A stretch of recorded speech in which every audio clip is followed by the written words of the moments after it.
রহমাতুল লিল আলামিন বলে, বনি ইসরায়েলের জামানায় তিনজন ব্যক্তি ছিল। একজনের অসুস্থতা ছিল শ্বেত নামক রোগ। তার শ্বেত নামক সারা শরীরে যেন চামড়া নষ্ট হয়ে গেছে, সৌন্দর্যতা নাই। আরেকজন ছিল টাকওয়ালা, আরেকজন ছিল অন্ধ, যিনি চোখ দিয়া দেখে না। আল্লাহ তাআলার ইচ্ছা হলো ওই তিনটা মানুষরে আমি আল্লাহ পরীক্ষা করে দেখি। তারা তো অভাবে আছে, পেরেশানিতে আছে, গরিব মানুষ, শরীরের চামড়া সুন্দর নাই, শরীরের চেহারা সুন্দর নাই, চেহারাও সুন্দর নাই, চামড়াও সুন্দর নাই, ভাত খাই তো ভাত নাই, কাপড় কিন্তু কাপড় নাই, এত অসহায়। জিবরাইল যাও, আমি আল্লাহর পক্ষ থেকে একটা পরীক্ষা নাও, দেখো তারা যদি পরীক্ষায় সফল হয় আমি আল্লাহ দুনিয়াও শান্তি দিব, পরকালেও শান্তি দিব। পরীক্ষায় যদি ফেল হয়ে যায়, হারিয়ে যায়, অকৃতকার্য হয়ে যায়, এদের জন্য দুনিয়াও ধ্বংস, আখিরাতও ধ্বংস। আমরা বিগত রবিবারে রাত্রে শুনছিলাম, ওই যে আমাদের আনিসুর রহমান আশরাফি ভাই বয়ান করতে গিয়ে বলছেন, যারা দুনিয়া চায় এরা দুনিয়াও হারায়, আখিরাতও হারায়। আর যারা দুনিয়া চায় না এরা দুনিয়াও পায়, আখিরাতও পায়। আর যারা দুনিয়া চায় এরা দুনিয়াও হারা, আখিরাতও হারা। আল্লাহর বান্দাটা কুরআনের আয়াত সামনে নিয়ে বলছিলেন, ফামিনান নাসি মাইয়াকুল রব্বানা আতিনা ফিদ দুনিয়া ওমা লাহু ফিল আখিরাতি মিন খালাক। আল্লাহ কয়, মানুষদের মধ্য থেকে এমন কিছু মানুষ আছে যারা দুনিয়া দুনিয়া দুনিয়া দুনিয়া করে, দুনিয়া দুনিয়া করে করে আখিরাত হারিয়ে পেলে। কিন্তু এমনও কিছু মানুষ আছে যারা দুনিয়াতে উত্তম চায়, আমি আল্লাহ তাদেরকে দুনিয়াতেও দেই, আখিরাতেও দেই। কিন্তু যারা শুধু দুনিয়া চায় এরা দুনিয়ায় পায়, আখিরাত নাই। রব্বুল আলামিন ডাক দেয়া কয়, জিবরাইল যাও, প্রথমে শ্বেতরোগীর কাছে গিয়া তাকে জিজ্ঞাসা করো তার কি চাহিদা। শ্বেতরোগী যিনি আছে ওনার কাছে জিবরাইল মানুষের বেশে আইসা বলে, ভাই আমি একজন মুসাফির আসছিলাম, যা আল্লাহর কাছে দোয়া করি তাই কবুল হয়ে যা, তুমি কি দোয়া করতাম? শ্বেতরোগী বলে, ভাই আমার গায়ের চামড়া ভালো না, চামড়া নষ্ট, চেহারা সুন্দর নাই, মানুষ আমারে দেখতে পারে না, বিশ্রী লাগে। যদি আমার শরীরটা সুন্দর হয়ে যাইতো তাহলে অনেক ভালো হইত। জিবরাইল রসুল বলে তার গায়ের মাঝে হাতটা বোলাইয়া দিছে, সুন্দর মানুষ হয়ে গেছে। সুবহানাল্লাহ। জিবরাইল তো আল্লাহর হুকুমে আইছে। এখন বলে, ভাই তোমারে কি দিলে তুমি সুখী হইবা? আমারে কি একটা উট দেওয়া যায় না? আমার যদি একটা উট থাকতো এটা দিয়া দুনিয়াদারি চলত। জিবরাইল তারে একটা উটনি দিছে, 10 মাসের গর্ভবতী। কিতাবের মাঝে উল্লেখ করা হয় এই লোকটা সুস্থ হয়ে গেল, উট দিয়া গোটা মাঠ ভরা, তার ঘর ভরে, মাঠ ভরে, প্রচুর উট, বাচ্চা দিছে। চলে গেল টাকওয়ালার কাছে, যার মাথায় টাক চুল নাই। দেখেন বাংলাদেশেও কিছু টাক আগেও আসেন, এখনও আসেন, যারা নাস্তিকতার বুদ্ধি কাটাইতে কাটাইতে, নাস্তিকতা মাথায় ঢুকাইয়া ইসলামের বিরুদ্ধে বুদ্ধি কাটাইতে কাটাইতে চুল সব গেছে গা, মাথায় টাক ফিরে গেছে। এই টাকওয়ালা যারা ইসলামের পক্ষে বুদ্ধি কাটাইয়া মাথার চুল যায়, ওরা ভালো মানুষ, আল্লাহর খাস গোলাম। আর যারা নাস্তিকতারে সাপোর্ট দিয়া দলের লাইগা ধর্মবাদ দিয়া টাকওয়া, সবটির উপরে আল্লাহর লানত। যারা দুনিয়া পাওয়ার লাগে মাথার বুদ্ধি খাটায় চুল খাটা, আর আল্লাহর গজবে পড়ব। টাকওয়ালার কাছে জিবরাইল আইসা কয়, ভাই তোমার কোনো চাহিদা আছে? যদি মাথায় চুল হইতো, মানুষ আমার ভালো হইতো, এইটাই তো, আমার মাথা চুল নাই, খুব কষ্টে আছি, শরীরে লোম নাই। জিবরাইল মাথায় হাতটা লাগাইছে, টাকওয়ালার টাক দূর হয়ে গেছে। সুবহানাল্লাহ। জিবরাইল তোমার কিছু চাহিদা আছে? আমারে কি একটা গরু দেওয়া যায় না? জিবরাইল তারে একটা গাবি দিছে। রসুল বলে, জিবরাইল তারে গাবি দেওয়ার পরে তার গরুর ফাল এত হওয়া হয়েছে, মাঠ ঘাট সব বসছে, প্রচুর বড় লোক হয়ে গেছে। জিবরাইল চলে গেল অন্ধের কাছে। অন্ধ যিনি চক্ষু দিয়া দুনিয়া দেখে না, অন্ধ ব্যক্তির কাছে গিয়ে বলে, ভাই তোমার কি কিছু চাহিদা আছে, চাওয়ার আছে? চাইতে পারো, যা চাইবা তাই পাইবা। বলে, ভাই আমার কিচ্ছু চাহিদা নাই, মনে বড় কষ্ট, দুনিয়াটা দেখতে পারলাম না, দুনিয়াটা মালিক এত সুন্দর করে বানাইলো দেখতে পারলাম না, আল্লাহর কিতাব পড়তে পারলাম না, নবী রাসূলদের দেখতে পারলাম না, বড় কষ্ট, যদি চক্ষুগুলি ভালো হয়ে যাইতো। জিবরাইল হাত বুলায় দিল, চক্ষু ভালো হয়ে গেছে। জিবরাইল বলে, ভাই তোমার কি কিচ্ছু প্রয়োজন আছে? বলে, শুনছি নবীরা নাকি ছাগল চড়াইতো, আমার যদি একটা ছাগল দিতা, ছাগি দিতা, বকরি দিতা, আমার ভালো হইত। জিবরাইল তার একটা ছাগি দিয়া দিল। আল্লাহ তাআলা তিনজনরে ধনাঢ্য বানায় দিছে। রাসূলুল্লাহ সাল্লাল্লাহু আলাইহি ওয়াসাল্লাম বলে, আপনার আমার নবী কয়, বনি ইসরাইলের এই তিনজন এলাকার মাঝে, দেশের মাঝে উল্লেখযোগ্য ধনী, কারণ আল্লাহর রহমতে তারা বড়লোক হয়েছে। কিছুদিন যাইতে না যাইতে আল্লাহ বলে, জিবরাইল যাও, যাদেরকে এতগুলি দিয়ে আইছিলা পরীক্ষা করে দেখো তো, তারা আগে আমারে ডাকতো, এখন কি আমারে ডাক দেয় না, বন্ধ করে দিছে। আমার নিয়ামত পাইয়া কি নিয়ামতের কথা ভুলে গেল কিনা জিজ্ঞাসা করো। একটু আগেও বলছি, আপনাদের সমাজে না থাকলেও বাংলাদেশে এমন মানুষ আছে যারা অতীতের দিকে তাকাইলে হিসাব নিয়ে দেখবেন ভাত খাই তো ভাত পাইছে না, ঘরের মাঝে ভাত নাই, এত কষ্টে এত অভাবে দিন গেছে, চুরি চাপ্পর করেও ভাত পাই নাই, ঘটনাক্রমে বড়লোক হয়ে গেছে, সমাজের মাঝে মাতাব্বরি করে, মসজিদ আয়া মোতাওয়াল্লি হয়ে যা, সেক্রেটারি হয়ে যা, কত কিছু হয়ে যা, কিচ্ছু বুঝে না, কিন্তু তার আগের যে খাসলত আছেন এইটা তাই কাজা। আল্লাহ কয়, যারা আগে গরিব ছিল আমার দয়ায় বড় লোক হয়েছে, পরে যদি আমারে বুইলা যায় তার উপরে আমার গজব। কিন্তু যদি আমি আল্লাহরে স্মরণ রাখি রহমত পাবে, আমি আল্লাহরে বুইলা গেলেই গজব।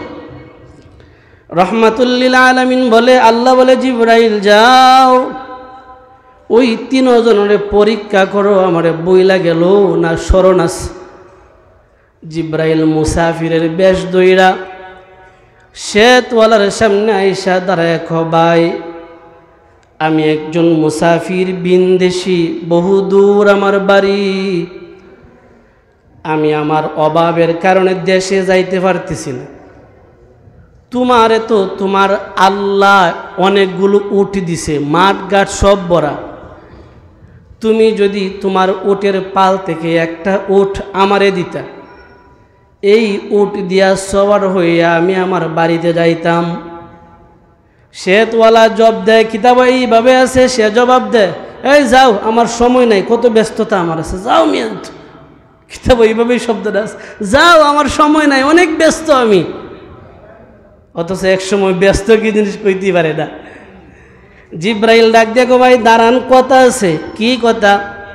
আপনি তো এক সময় গরিব ছিলেন, শত্রুগী ছিলেন, আজকে আপনারে আপনার আল্লাহ বড়লোক বানায় দিছে, ভালো বানায় দিছে, আপনি কি পারেন না আপনার রব, যেই রব আপনারে বড়লোক বানালো, এই রবের জন্য একটা উট নাকি দেওয়া যায় না? কে কইছে রে বড়, আমি গরিব আসলাম, এই তো আমার বাপ দাদা পূর্বপুরুষ থেকে ভাই আইছে। দেখেন আঙ্গুল ফুললে কলা গাছ কিছু ধনী ব্যক্তি হয়ে না, এরা ছাড়া কইছে আমি গরিব আসলাম। ফাতি নেতা যেগুলি, বিশেষ করে যারা ফাতি নেতা, আপনাদের সমাজও নয় বাংলাদেশও দেখবেন দলীয় কিছু ফাতি নেতা আছে যারা সামসেমি করেও বাদ পায় না, সময় করে আমি গরিব খেটা কইছে রে, আমি তো ফ্যান শার্ট আরও 14 পুরুষ থেকেই পিন যাইতেছে, অত 14 পুরুষ হাফ প্যান্ট পর্যন্ত পাইছে না। কিন্তু এরা হলো আল্লাহর নাফরমান, চিহ্নিত করে রাখবেন, যারা অতীত ভুলে যায় এরা আল্লাহর নাফরমান। শ্বেতওয়ালা ডাক দিয়া কো, ভাই কে বলছে আমি গরিব ছিলাম? আমি তো পূর্বপুরুষ থেকেই ধনী, এই যে উট দেখতেছ এই তো আমার বাপ দাদারা রাইখা গেছে, কোন তো এটা কি সত্যি কইল না মিথ্যা কইল? পুরাটা মিথ্যা। ও রাসূল বলে, জিবরাইল তারে ডাক দিয়া কয়, ভাই তুমি কি হাসা কইছো, সত্য বলছো, এগুলো তোমার বাপ দাদা থেকে পাওয়া, তুমি আগে থেকে সুস্থ আসলা, আমি কি মিস কথা কইতে পারি? জিবরাইল বলে, অসুবিধা নাই, আমি আল্লাহর কাছে দোয়া করি, যদি তুমি হাসাও তোমার উপরে তুমি তাকো, যদি মিথ্যা কথা বলে থাকো আল্লাহ যেন আগের অবস্থায় ফিরায় নেয়।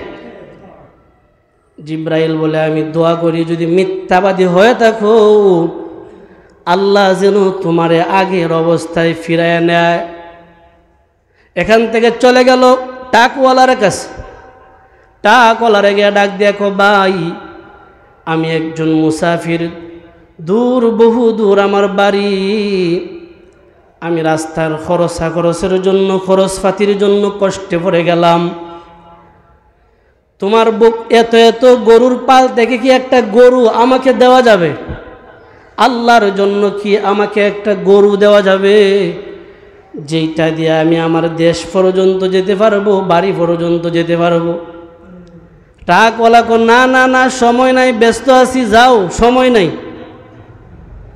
এই সম্পত্তি দেখে দেওয়ার মতন সম্পত্তি নাই। জিব্রাইল বলে ভাই কথা আছে, দাঁড়ান। এই যে এত এত পাল গরুর আপনার, এগুলির মালিক তো আপনি না। আপনি তো একসময় টাক ছিলেন, মানুষ আপনাকে দেখতে পারতো না, সমাজে জায়গা দিত না। আপনার রব আপনারে দয়া কইরা টাক থেকে ভালো করে দিছে। আপনার রব আপনারে দয়া কইরা এতগুলি গরুর পালের মালিক বানালো। আপনাকে যেই রব এতগুলি দিল, আপনি কি এই রবের জন্য একটা গরু দিতে পারতেন না? সেও ডাক দিয়ে কয় কে বলছে আমি টাকওয়ালা ছিলাম? কে বলছে আমি গরিব ছিলাম? এইটা তো আমার বাপ দাদা পূর্বপুরুষ থেকে আমি বড় লোক। হ্যাঁ, জমিদারের ঘরে জমিদার ছিলাম। কে বলছে আমি এগুলি আমার আল্লাহ দিছে? এগুলি তো আমার বাপ দাদা আমার লেখে রেখে গেছে। জিব্রাইল বলে আপনি কি সত্য বলছেন না মিথ্যা? কারি মিস কথার তো গন্ধই নেই, পুরাটাই হাসা। কোন তো সে কে আগে বড় লোক আসিন না গরিব আসিন? মিথ্যা কথা বইলা কেডা কই মিস কথা কইতাম? আমরা কি মিস কথা কইতে পারি? কইতেই পারে না। জিব্রাইল কয় ভাই অসুবিধা নাই, যদি এগুলো আপনার পূর্বপুরুষ থেকে পায়ে থাকেন, যদি আগে থেকে সুস্থ থাকেন, থাকেন আপনার হালত।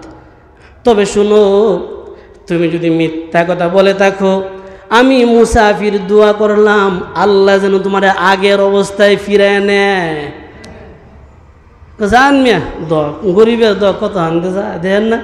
আর এইটা গরিব বসা, এই তার দোয়া, এটা দোয়া হইল।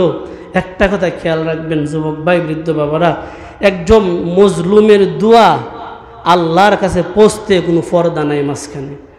একদম একজন গরিব অসহায় ব্যক্তির কান্না, এই যে বিশেষ করে কয়েকদিন আগে যে ঢাকা মিরপুরে সোহাগরে হত্যা করা হয়েছে, তার এতিম দুইটা সন্তান কবরের পাশে দাঁড়ায় যে কাঁদছে, মনে করেন না কান্নাটা বৃথা যাইব?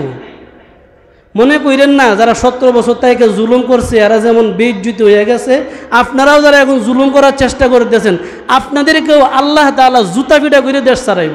কিচ্ছু করার নাই, আপনাদের কর্মফল আপনারা পাইবেন। কুল্লু নাফসিম বিমা কাসাবাত রাহিনা। কয়েক জুমার আগে আলোচনা করছিলাম, আল্লাহ যেমন কর্ম করবা এমনটাই পাইবা। আজকে তুমি দল চাইরা, ধর্ম চাইরা, দলের লেগে এত পাগল হয়ে গেছো। দুনিয়ায় কি চিরজীবন থাকবা? এই দুনিয়া কি তোমার সব কিছু? এটা কি জানো না? দল আজকে আছে তো কালকে নাই। যেই দল 20 বছর থাকার পরেও ক্ষমতা তাকেও জুতার ফিটা খাইছে, তোমার দল তো এখনো ক্ষমতা পাইছে না, সম্ভাবনা আছে। এখনই এত পাওয়ার দেখাইতেছ, ধর্ম চাইরা দল টান লইতেছ। বিশ্বাস রাখো, যেই ব্যক্তিটা ধর্ম চাইরা দলের টান নিয়ে আজকে উলামায়ে কেরামের বিরুদ্ধে কথা বলছে, ইনশাআল্লাহ ও ছিঁড়েই তারাও জুতা ফিটা খাইব বাংলার জমিন থেকে। দেখেন আল্লাহর কালাম নয়, মিস কত হইব তো। কারণ দল আগে, কোন তো দল আগে না ধর্ম আগে? আমার ভাষা বুঝেন, ধর্ম আগে না দল আগে? ধর্মরে আগে প্রাধান্য দিতাম। এখন আমি ধর্ম চাইরা, নামাজ কালাম চাইরা, কোরআন হাদিস চাইরা একেবারে দলের লেগে জীবন দেলাইতেছি। দল কবরে যাইতো না, কথাটা মনে রাখবেন। কবরে যাবে ধর্ম, কবরে দল যাইতো না, কবরে যাবে ধর্ম। আল্লাহ আমাদের বুঝার তৌফিক দেও বলে আমিন। দুইটা পায়ে ধরি, আপনাদেরকে দুইটা পায়ে ধরি, আল্লাহর হস্তে পায়ে ধরি। কোনো অবস্থাতেই ধর্ম বাদ দিয়া দল করেন না। ওই দলের সাথে যাবেন যেই দল ধর্ম মানে ইসলাম মানে, যেই দল ধর্ম মানে না ইসলাম মানে না, এই দলের সাথে যাইবেন, জাহান্নাম ছাড়া কোনো গতি নাই। আপনি আপনার দল করেন, আমার আপত্তি নাই। আপনার রাজনীতি করেন, আমার আপত্তি নাই। আমার শুধু মেহরাব থেকে, আল্লাহর ঘর থেকে উদারত আহ্বান, দুইটা পায়ে ধরি আল্লাহর হস্তে, ধর্ম সাইরা দল করেন না। তো দুনিয়াও হারাইবেন, আখেরাতও হারাইবেন। ধর্ম ঠিক রাইখা দল করেন, দুনিয়াতে আল্লাহ ইজ্জত সম্মান বাড়াইব, আখেরাতেও বাড়াইব। আল্লাহ কবুল করো বলে আমিন। আরেকটা কথা, এই দুইজন থেকে জিব্রাইল বলে, তোমরা যদি মিথ্যাবাদী হয়ে থাকো, আল্লাহ যেন তোমাদেরকে আগের হালতে ফিরাইয়া নেয়। এর মানে কুরআন শরীফের এক আয়াত আছে, লানাতুল্লাহি আলাল কাযিবিন, যারা মিথ্যাবাদী হয় তাদের উপর আল্লাহর লানত। যারা মিথ্যাবাদী হয় মানে যারা মিস কথা কয় তাদের উপরে কার লানত? আমি ইমাম, আমি যদি মিস কথা বলি আমার উপর আল্লাহর গজব পড়ব। আপনি মুয়াজ্জিন, আপনি যদি মিস কথা বলেন আপনার উপর আল্লাহর গজব পড়ব। আপনি সভাপতি, আপনি সেক্রেটারি, আপনি ক্যাশিয়ার, আপনি হাজি সাহেব, আপনি মৌলানা, আপনি হাফেজ, যত বড়ই হন না কেন, মিথ্যার আশ্রয় নেবেন, আজ না হয় কাল আল্লাহর গজবে পরিণত হবেন। মিথ্যা থেকে বাইসা থাকবেন, সত্য পথে থাকবেন, উপস্থিত বেজ্জতি হলেও সফলতা আল্লাহ দিব। আল্লাহ আমাদের তো কবুল করো বলে আমিন। রহমাতুল্লিল আলামিন বলে, শ্বেতওয়ালা টাকওয়ালা তারা দুইজন কয়, খেয়ে বলছে আমরা গরিব ছিলাম, আমরা তো বাপ দাদা থেকেই ফায়া আইছি।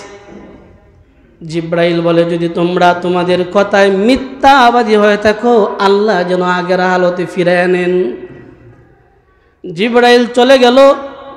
অন্ধ ব্যক্তি যিনি ছিলেন, অন্ধ বকরিওয়ালা, অন্ধ ব্যক্তির কাছে জিব্রাইল সাধারণ মানুষের মুসাফিরের বেশে গিয়ে ডাক দিয়া কয়, ভাই আমি একজন মুসাফির, দূর বহু দূর আমার বাড়ি, আমি মুসাফির, বাড়িতে যাইতে আমার খরচপাতি কিচ্ছু নাই, তুমি যদি আমাকে তোমার এতগুলি বকরি থেকে একটা বকরি দিতা আল্লাহর রাস্তা, আমি এইটাকে মাধ্যম দিয়ে আমার দেশে ফিরে যাইতাম।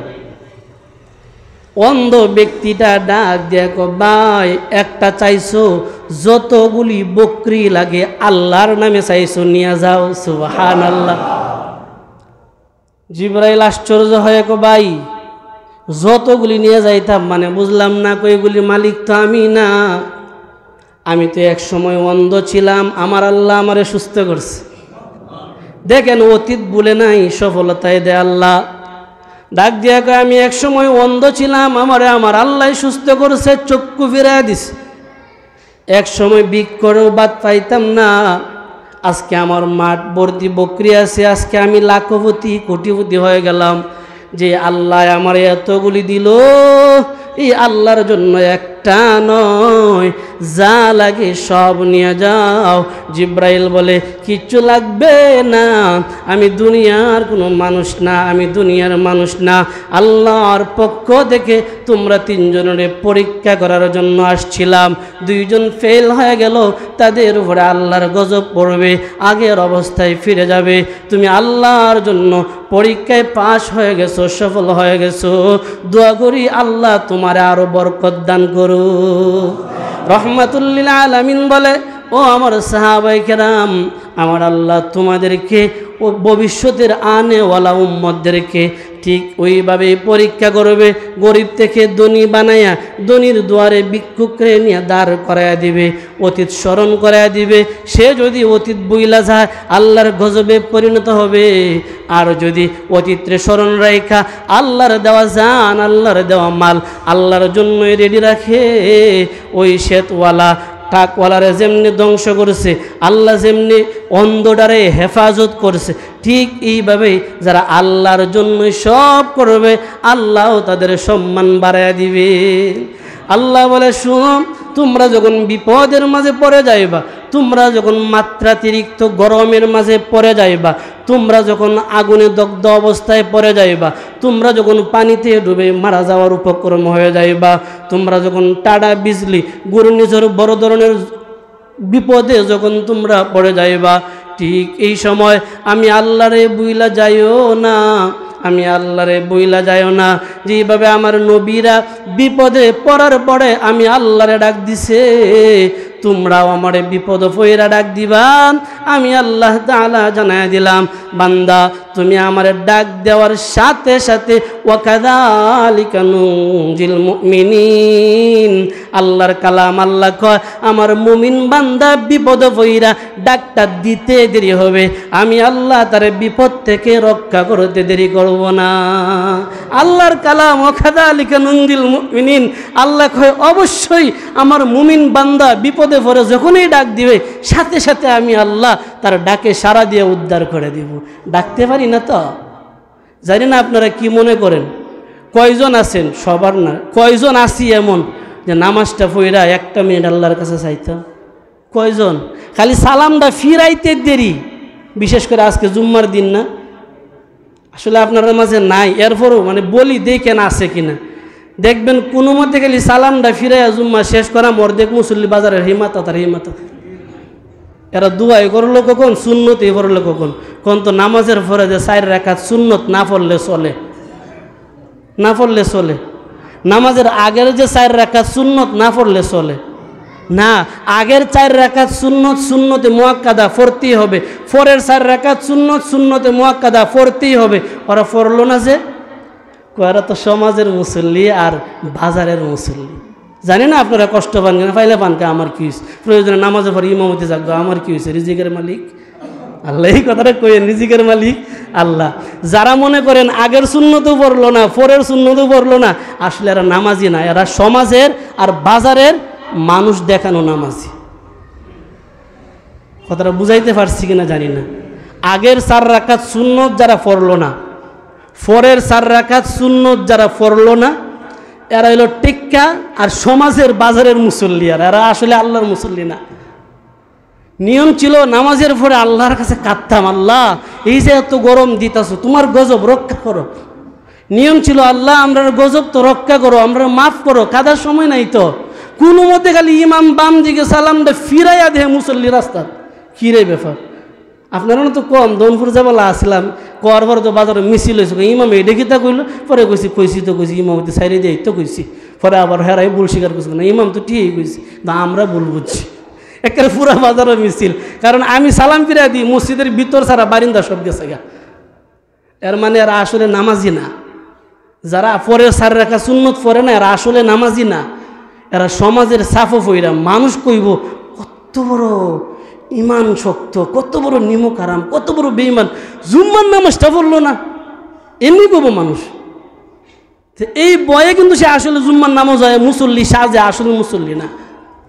আল্লাহ আমাদেরকে হেদায়েত দাও বলে আমিন।